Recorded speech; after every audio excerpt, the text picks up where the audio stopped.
A 15-year-old girl left the house early in the morning and went to the bus stop to get to the hairdresser.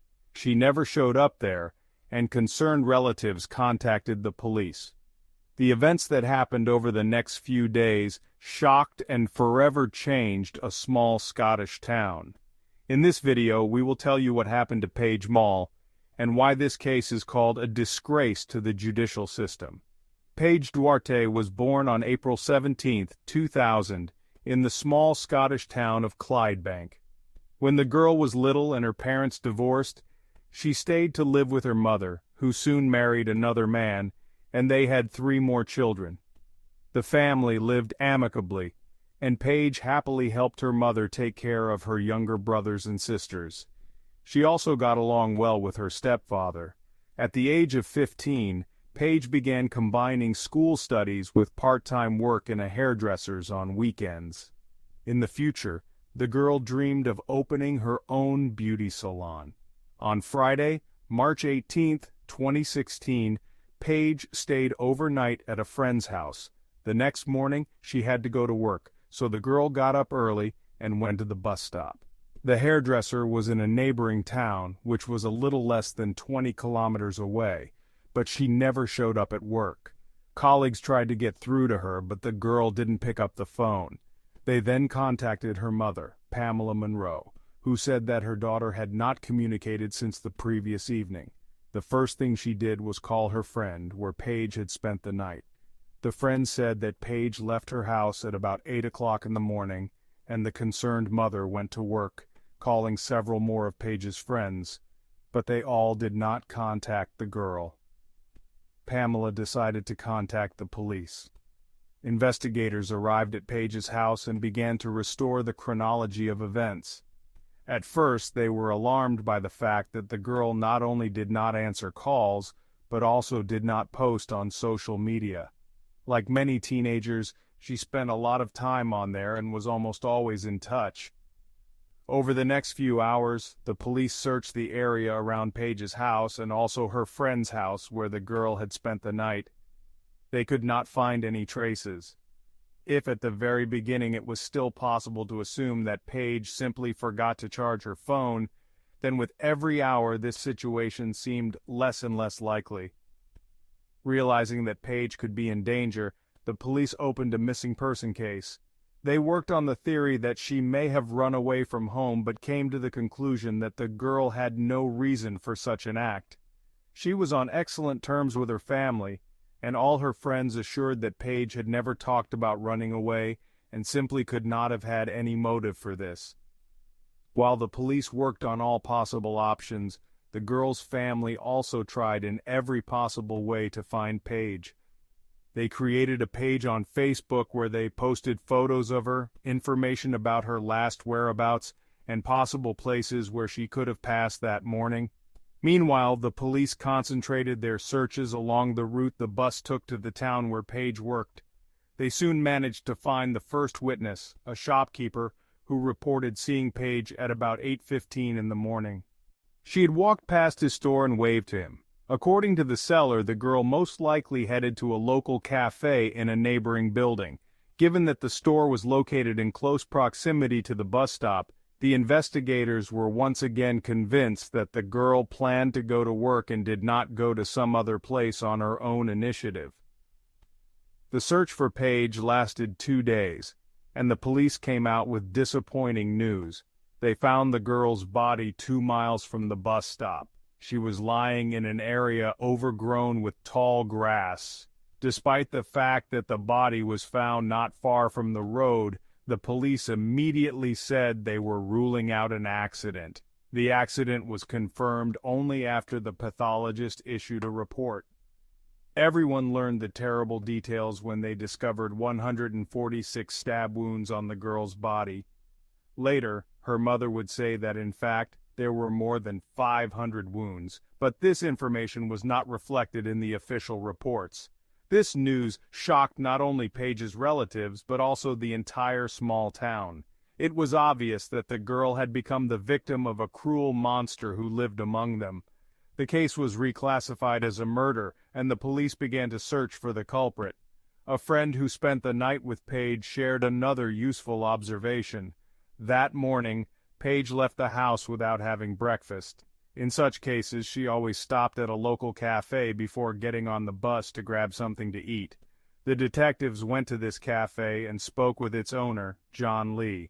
The man told the police that he opened the café at 7:17 in the morning that day, and that Paige had not come in. He also suggested that the police look at the footage from the cameras installed on his building. The problem was that the cameras covered only one corner, so the police had to search for other cameras in the area.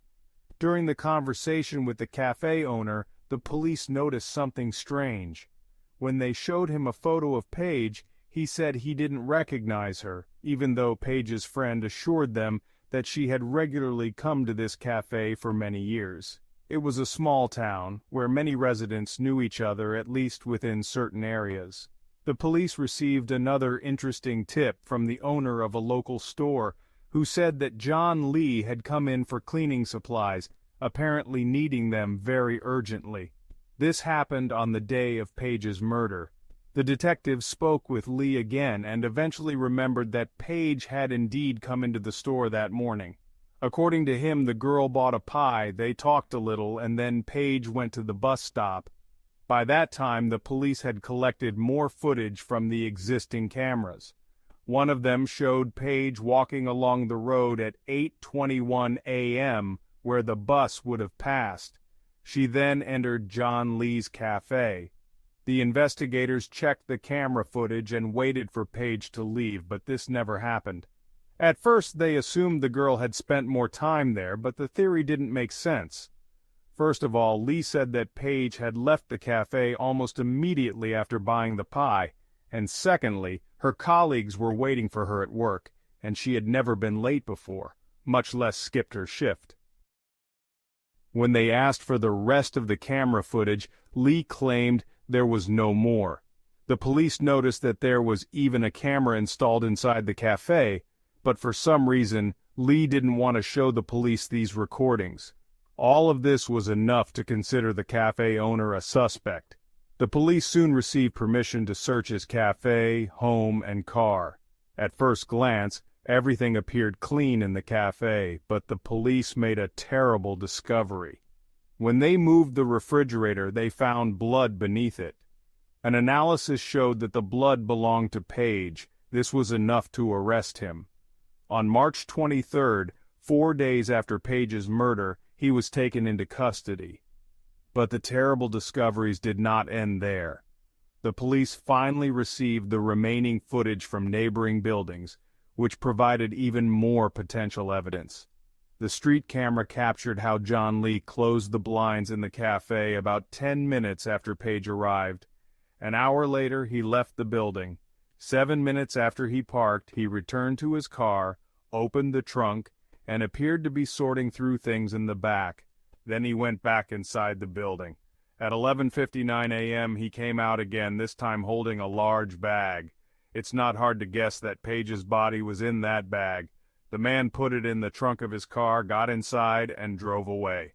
On the footage, you can see that a leg was sticking out of the bag. This all happened in the middle of the day, when there were many people around. Lee only returned in the evening, then went to a nearby store to buy cleaning supplies. At about 9:30 p.m. he went home, where his wife and 2 children were waiting for him. The police later noticed that Lee had been near the spot where Paige's body was found on March 21st, 2 days after the murder. According to investigators, until that moment, he had kept the girl's body in his garden plot, in the very area where his family spent time every day. When questioned, Lee denied his involvement, despite traces of blood in the cafe and other evidence. The first court hearing began on March 26th, and the next one took place on April 1st. In both cases, the man declared his innocence. On April 26th, Paige's funeral took place. Many residents of the small town came to support the family in such a difficult moment. On October 12th of the same year, Lee suddenly decided to admit his guilt in all. Apparently he realized that with such a set of evidence he had no chance of remaining free. Instead, he decided to take the initiative into his own hands and made an unexpected statement. He attacked Paige because she threatened to destroy his life. According to him, the situation unfolded as follows. Paige came to see him in the cafe and during a conversation asked him to get her a job. When he told her that girls of 15 years old couldn't work there, Paige allegedly told him that if he didn't give her the job, she would tell everyone that he had harassed her. After that, the man allegedly panicked and killed her. Investigators questioned the witnesses and Paige's friends, who confirmed that she had never blackmailed anyone and had always been kind to others. This was enough for the judge to reject Lee's version of the incident. John Lee was sentenced to life imprisonment with the possibility of parole after 27 years. However, after a few years the court reduced his sentence to 23 years due to remorse and good behavior, which caused public outrage. Many believe the sentence was too lenient, especially considering the brutal nature of the crime. Even now, many doubt that John Lee will ever be rehabilitated. Should he be given another chance? Should he ever be released into society again? These questions remain unanswered. Thank you for watching.